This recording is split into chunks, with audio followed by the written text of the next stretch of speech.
J.B. Simons, and we're still talking about getting to why. And we're moving into chapter 13, and this is one of my favorite areas. This is on goal setting. So this might be a little longer session than usual because I want to make sure that you get it.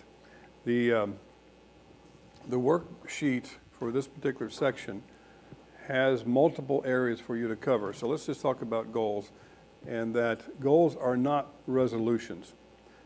And usually around the 30th, 31st of December, I sit down and look at the 7 areas of my life, which have been covered before, and I establish goals in all 7 areas, things that I want to grow.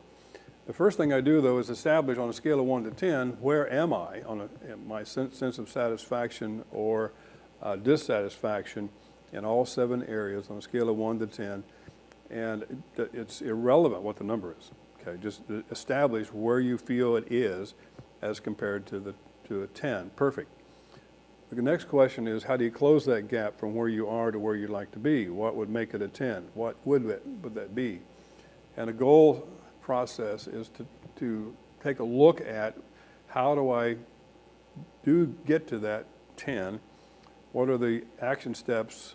What are the things that are preventing that from happening? Remember in the last chapter on fear and doubt is that those are killers. If you start thinking about doubting that you can achieve those kind of things. In Napoleon Hill's book, Think and Grow Rich, which took him 20 years to write, I would like to take some time later on to talk about why it took him 20 years and what did he discover. Every single motivational book from that time, from the time Napoleon Hill wrote that book, has used the 6 words that came out of his 20-year search, talking to the most successful people on the planet at that time. Those 6 words were, you become what you think about. You become what you think about. And so in the process of goal setting, if you think that you're not worth crap, okay, you'll probably grow up to float on the top of the water, like crap does. The process of goal setting begins with a concept of being specific about what it is you want. When I've asked people, would you like to have more money? Invariably they say, sure, like. All right, how much? More than last time. What was that?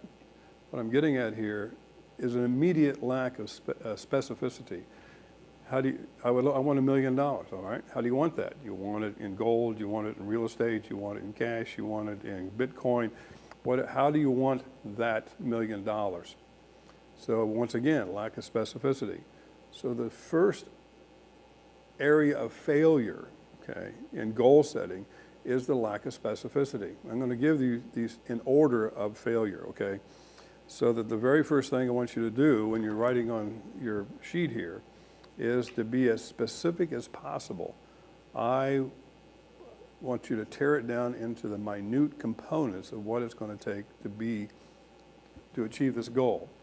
Now, we're going to do this in all 7 areas.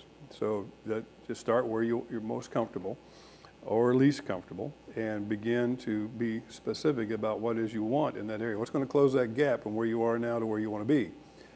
The next piece is measurable. What are the metrics that you're going to use? I just asked, the person, how do you want that $1 million? Do you want it in real estate? Do you want it in gold, Bitcoin, whatever it may be? Those are measurements.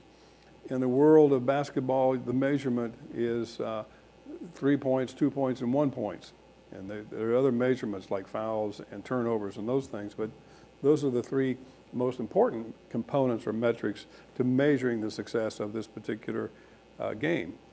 And the game of work, okay, or the game of life is underwritten by this concept of getting to why I want this more than anything else. So let's not forget to ask that question. When you write down what that goal is, at the very top of the sheet it says, why? Why do you want that goal? So be specific and how you're going to measure it. The next has to do with attainability. Attainability of getting this goal, the question is, do you have the skill to do this? So that if you're going to run a mile in 4 minutes, Okay, that's the gold standard. So that, first of all, do you have the skill to do that?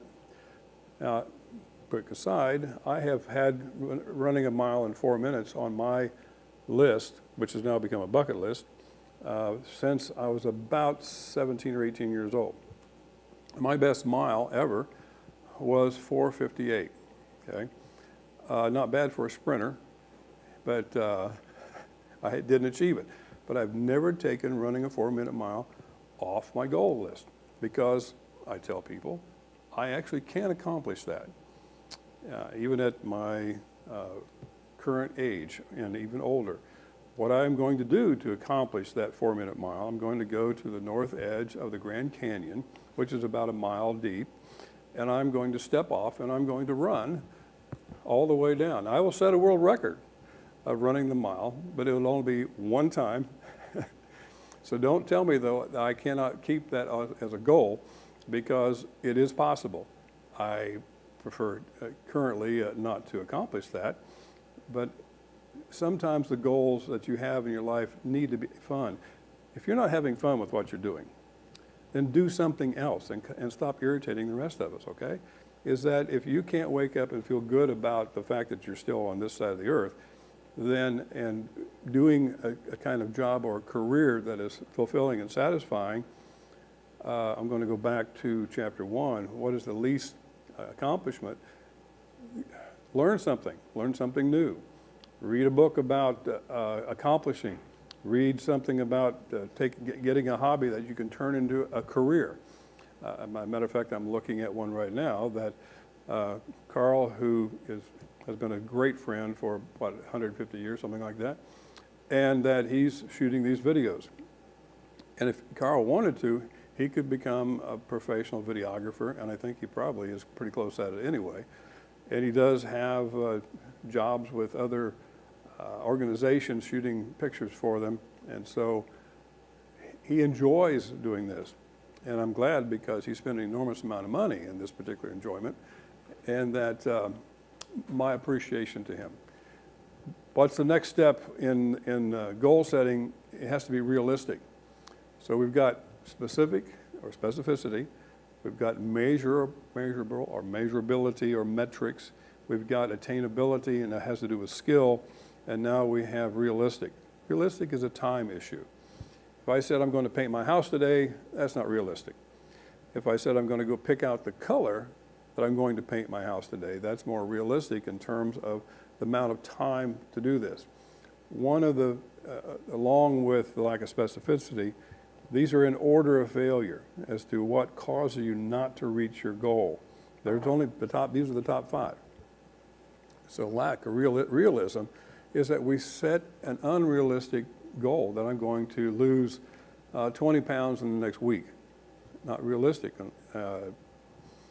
Unless you're going to have barometric surgery, or you're going to starve yourself to death, whatever it's going to be, it must be realistic in terms of a time issue. Give yourself time to accomplish this.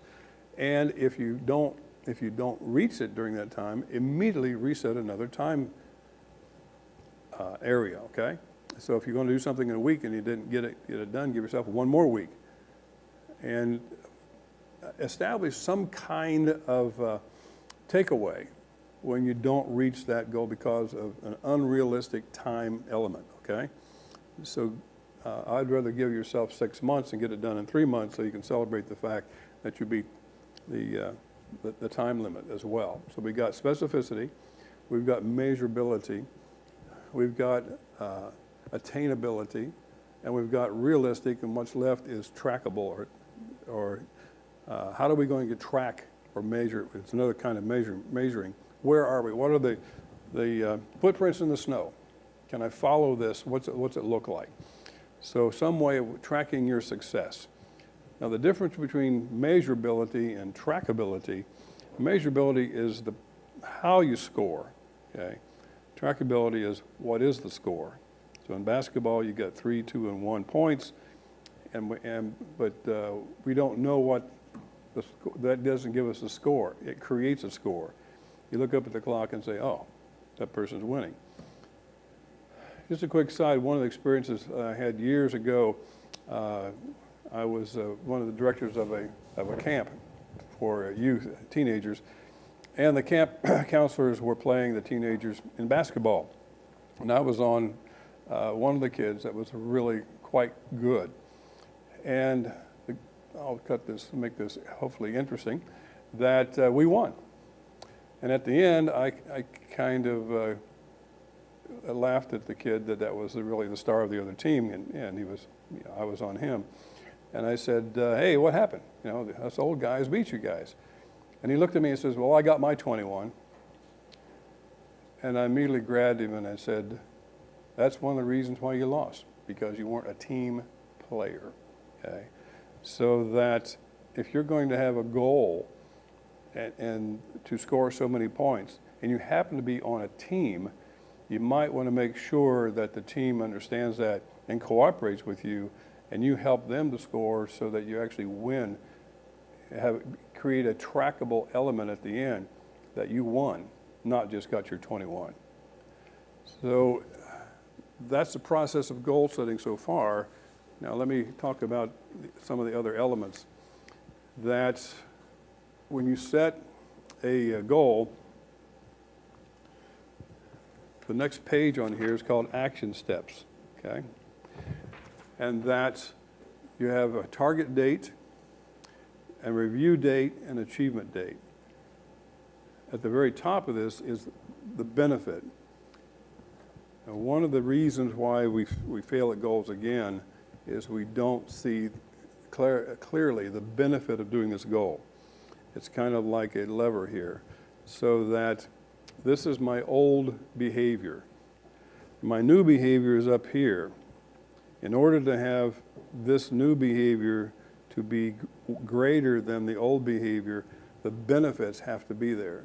So piling on the benefits, if you're still in your old behavior, you don't have enough benefits. You haven't clarified, specified, measured what it is that you want this new behavior to be, okay? To move it in that particular direction. So pile on the benefits. Also, the next component below that is affirmation. Affirmation begins with I am, not I will. I am. A great friend of mine was a multimillionaire, and he said, I told people I was a millionaire 5 years before I became one. And he would say, I'm a millionaire. And he became a multimillionaire over his lifetime. I knew Jim for 25 years, and was an amazing goal-setting machine and making things happen. Started multiple companies, became successful at all of them, and that he was, English have a wonderful word called indefatigable. He just never gave up on establishing his goals. So the very first step, step number one in goal setting, is write down the benefits. So you put on the very first line, write the benefits of the goal, which happen to be right here, write the benefit of the goal. That's step one. And you come up to the benefits and you write down the benefits. Now the next thing is establish what is the first step of achieving this goal. Obstacles are at the bottom of the sheet. Write down what do you think the obstacles are going to be. Okay? This doesn't establish doubt and fear. It just helps you establish where the hurdles are and what it is you need to do more or less of to get over those hurdles, and then write down possible solutions at the same time. I've worked with goals for years and years and years. I've tried to put everything that is doable and beatable in the goal setting process on this goal sheet. So I wish you well in setting a goal, and I hope that your next goal is getting to the next chapter with me. Thank you.